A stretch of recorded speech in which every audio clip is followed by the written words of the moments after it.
They're waking up. I have people call me in the middle of the night. I'm sorry, I can't. All I can do is stand on a stage or write. Hopefully you will understand and take the cloud away from your eyes. You start thinking for yourselves and don't let the pharma industry think for you. And here's a little tip to all you young people. We, the older ones, I'm gone already. I've had my life. I had a good life. I was a criminal in my job. I was a pop singer. I had 3 wives. 2 and I got 1 now. So that's 3, yeah, 3 wives. So, I mean, I have enjoyed all these things that are there for the offer. But listen to an old man.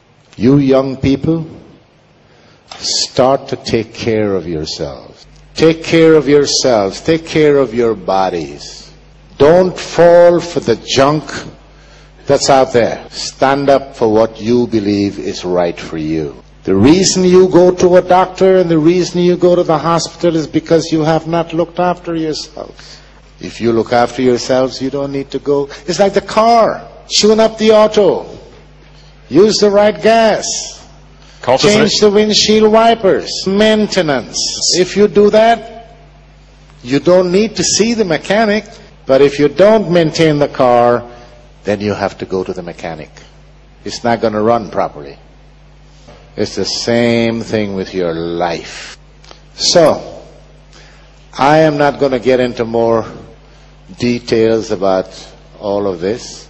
I've told you some of the important facets of the pharma industry, and you can believe it. You can take it to the bank, what I have said to you. You can do your research, and you will find that I have worked in every single department except production. All the other facets of the industry, I have worked in them. I know. So, ladies and gentlemen, it's been very nice meeting you people. I will now leave this speech open for questions. If you have any questions. There seems to be a contradiction between the 2 presentations. Codex Alimentarius wants to eliminate populations. So how does Big Pharma ensure future profits if Big Pharma is killing off the people? Big Pharma is not killing off the people. But that's what Madame Leibov said. That's the goal of Codex Alimentarius. Okay. Let me. What I have heard from her, and what I have thought about is that she said that Codex Alimentarius, they make you sick with the food, right? Let me ask you a question. Are you with any organization? Are you with Scientology or any of these people? Not at all. No, not at all. No. Scientology came up to me out there. From no organization at all. No. I don't take any drugs, by the way. So I just go to the homeopath. Yeah. Do you believe in what you're getting from the homeopath? I think it works. I started only a year ago, I guess. Yeah. It works. It works. And you know, I agree with you in that the pharma industry is mostly here for making money. And I agree with your thing that they... Rima, you talked about some key individuals who started not just Codex, but started modern medicine. And I mean, it seems to be a contradiction. Well, what happens if the pharmaceutical industry kills off all the consumers? Well, here comes in the people above the industry. It seems confusing and contradictory on the face of it. And I wanted to make 2 comments. So I'm very glad that you asked that question. The first comment is that in a consumer-based economy, what we're talking about makes no sense. In a consumer-based economy, you want more people to buy more things. But you remember in my talk that I talked about the neo feudalists. We are moving toward a new economy. You may notice that the economy that we've all grown up with and understand is in its death throes. And this is no accident. This is engineered, carefully engineered over a very long period of time. The new feudalism, which has been predicted for hundreds of years, needs three classes of people. The new feudalism, as defined by the new feudalists, needs, first of all, the neo-aristocrats. The second class is their servitors, their servants, their serfs. And the third class is their technicians. In their insane planning, that comprises about 10% of the world's current population. Now, if they have their way, and I have treated, as a physician, I have treated a reigning monarch who explained that this was the plan that she was raised with. She was not a young woman. And the plan is underway. We have the power to stop it. I wanted to make one other point, and that was about what you were saying, John.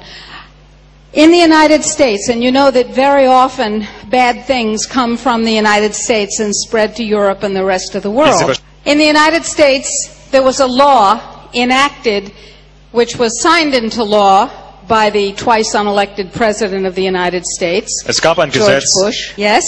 That law is called the New Freedoms Initiative. The New Freedoms Initiative, signed into law in November 2004, says the following. It says every child in the United States, including unborn children, must be screened for mental illness. This was a study done by the George Bush's Institute for Mental Health in Texas. That's right. Which was built by Eli Lilly and Company.